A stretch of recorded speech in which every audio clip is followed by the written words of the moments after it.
নতুন চেয়ারম্যানের পদত্যাগ সহ ৭ দফা দাবিতে বুধবার অর্থমন্ত্রী বরাবর স্মারকলিপি দিয়েছেন ইসলামী ব্যাংকের গ্রাহকরা। সকাল 11টায় আন্দোলনকারীরা ইসলামী ব্যাংক টাওয়ারের সামনে অবস্থান কর্মসূচি পালন শুরু করেন। পরে সচিবালয়ের দিকে যাত্রা করলে পল্টনায় বাধা দেয় পুলিশ। আন্দোলনকারীরা সেখানে বসে পড়েন। এরপর 10 সদস্যের একটি প্রতিনিধি দল সচিবালয়ে স্মারকলিপি জমা দেন।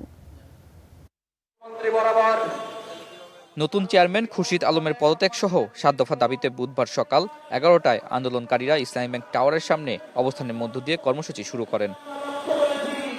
পরে সচিবালয়ের দিকে যাত্রা শুরু করলে পল্টন ময়দানের কাছে পুলিশ বাধা দেয়। সেখানে বসে অবস্থান নেন আন্দোলনকারী গ্রাহকরা। পরে 10 সদস্যের একটি প্রতিনিধি দল সচিবালয়ে স্মারকলিপি জমা দেন। আমাদের যে দাবি নিয়ে আমরা স্মারকলিপি মন্ত্রী মহোদয়ের কাছে দেওয়ার জন্য এসেছি, পাই নাই, ওনার পিএস এর কাছে আমরা দিয়ে গেলাম।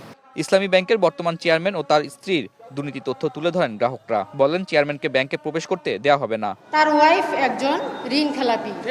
মঙ্গলবার সংসদে ইসলামী ব্যাংক নিয়ে স্বরাষ্ট্রমন্ত্রী সঠিক তথ্য দেননি বলে অভিযোগ করেন আন্দোলনকারীরা। সত্য যে বিষয়গুলোকে তিনি হাস্যরসের মাধ্যমে পরিষ্কার করেছেন, তাতে বোঝা যাচ্ছে তিনি এসালমের একজন গুপ্ত এজেন্ট ছিলেন। দাবি আদায় না হলে কঠোর কর্মসূচি দেওয়ার হুঁশিয়ারি দিয়েছেন গ্রাহকরা। ইসলামী ব্যাংকে ব্যাংকের হাতে তুলে দেওয়ার ব্যবস্থা করছে। সে কারণে আমরা সরকারকে ধিক্কার জানাই। তার এই ন্যাক্কারজনক কাজের জন্য আমরা নিন্দা জ্ঞাপন করছি। ইসলামী ব্যাংকে থাকা লুটেরা গোষ্ঠীর শেয়ার ও সম্পদ বিক্রি করে টাকা ফেরানোর দাবি জানানো হয়। আতাউর নিয়ন, স্টার নিউজ, ঢাকা।